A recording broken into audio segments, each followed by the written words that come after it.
اس بات کے اندر کوئی شک و شبہ نہیں ہے کہ اللہ کے رسول صلی اللہ علیہ وسلم اللہ کے آخری نبی ہیں، آخری پیغمبر ہیں۔ آپ صلی اللہ علیہ وسلم برحق نبی ہیں، سچے نبی ہیں۔ آپ صلی اللہ علیہ وسلم نے زندگی گزارنے کے طریقے سکھائے۔ آپ رحمت للعالمین بنا کر بھیجے گئے۔ آپ انسانوں کے لیے بھی رحمت، آپ جناتوں کے لیے بھی رحمت، آپ جانوروں کے لیے بھی رحمت، آپ فرشتوں کے لیے بھی رحمت، آپ بڑوں کے لیے بھی رحمت، بچوں کے لیے بھی رحمت، جوانوں کے لیے بھی رحمت، مردوں کے لیے بھی رحمت، عورتوں کے لیے بھی رحمت، باپوں کے لیے بھی رحمت، ماؤں کے لیے بھی رحمت، شوہروں کے لیے بھی رحمت، بیویوں کے لیے بھی رحمت، آپ یتیموں کے لیے بھی رحمت، آپ بیواؤں کے لیے بھی رحمت، حتیٰ کہ آپ صلی اللہ علیہ وسلم دشمنوں کے لیے بھی رحمت بنا کر بھیجے گئے۔ فتح مکہ کا وہ موقع، فتح مکہ کی تاریخ ہمارے سامنے ہے کہ جب آپ صلی اللہ علیہ وسلم فاتح بن کر مکہ کے اندر داخل ہوئے، کفار یہ سوچ رہے تھے، ان کی عورتیں یہ سوچ رہی تھی کہ آج مسلمان ہماری عزتیں تار تار کریں گے۔ ان کو گزشتہ تاریخ یاد تھی کہ انہوں نے کس طرح حضرت بلال کے ساتھ، حضرت سمیہ کے ساتھ، اللہ کے رسول صلی اللہ علیہ وسلم کے ساتھ، آپ کے محبوب چچا حضرت حمزہ رضی اللہ تعالی عنہ کے ساتھ کس طرح رویہ اختیار کیا تھا۔ ان کو معلوم تھا کہ ہاں یہ وہ نبی ہیں کہ جن کے راستوں کے اندر ہم نے کانٹے بچھائے تھے، ہم نے ان کو پاگل بھی کہا، دیوانہ بھی کہا، مجنون اور جادوگر بھی کہا۔ آپ علیہ الصلوۃ والسلام کے چچا حضرت حمزہ رضی اللہ تعالی عنہ کی ناک کان کاٹ کر اس کو گلے کا ہار بنایا گیا۔ حضرت بلال حبشی رضی اللہ عنہ کو تپتی ہوئی ریت پر لٹایا گیا اور آپ کے سینے پر ایک بھاری چٹان کو رکھا گیا تاکہ آپ جنبش اور ہل نہ سکیں۔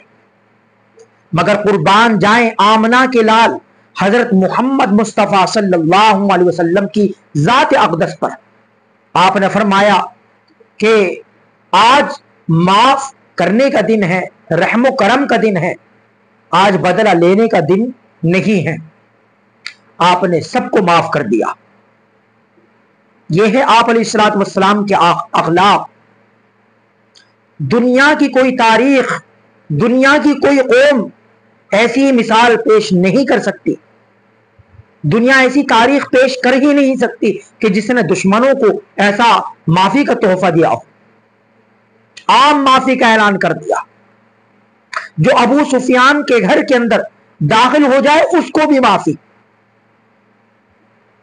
یہی وہ اخلاق تھے کہ جن اخلاق کو دیکھ کر وہ کفار، وہ آپ علیہ الصلوۃ والسلام کے جو جانی دشمن تھے، صحابہ کرام کے جو جانی دشمن تھے، آپ علیہ الصلوۃ والسلام کے اخلاق کو دیکھ کر وہ لوگ اور ان کی عورتیں کیا سوچ رہی تھی کہ یہ لوگ واقعی سچے لوگ ہیں، یہ بدلہ لینے والے لوگ نہیں ہیں۔ اور پھر کیا ہوا؟ اگلے دن وہ لوگ اسلام کے اندر داخل ہونے لگے۔ یہ آپ علیہ الصلوۃ والسلام کے اخلاق، یہ آپ نے پیار و محبت کا پیغام دیا، امن و شانتی کا پیغام دیا۔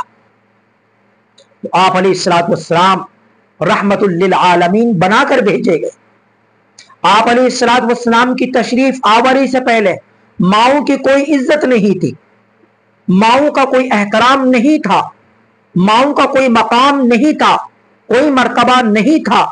آپ علیہ الصلوۃ والسلام نے فرمایا الجنت تحت اقدام الامہات، لوگوں جنت تو تمہاری ماؤں کے قدموں کے نیچے ہے، لہٰذا تم اپنی ماؤں کی خدمت کرو، اپنی ماؤں کی فرما برداری کرو، اپنی ماؤں کی اطاعت کرو۔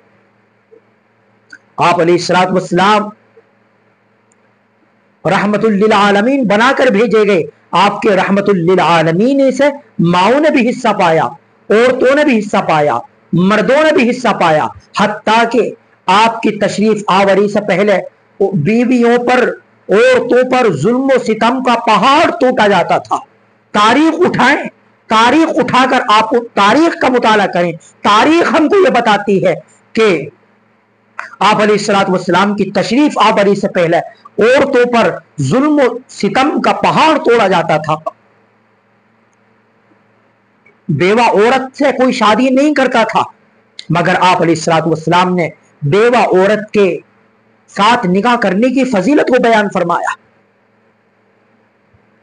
یتیموں کا مال ناحق لوگ چھین لیا کرتے تھے، ذرا ذرا سی بات پر لوگ تلواریں لے کر جنگیں کرتے تھے، ذرا ذرا سی بات کی جو جنگ ہوتی تھی وہ برسوں تک چلتی تھی، مگر قربان جائے آمنہ کے لال حضرت محمد مصطفیٰ صلی اللہ علیہ وسلم کی ذات اقدس پر کہ آپ علیہ الصلوۃ والسلام نے زندگی گزارنے کے اصول بتلائے، زندگی گزارنے کے طریقے سکھلائے۔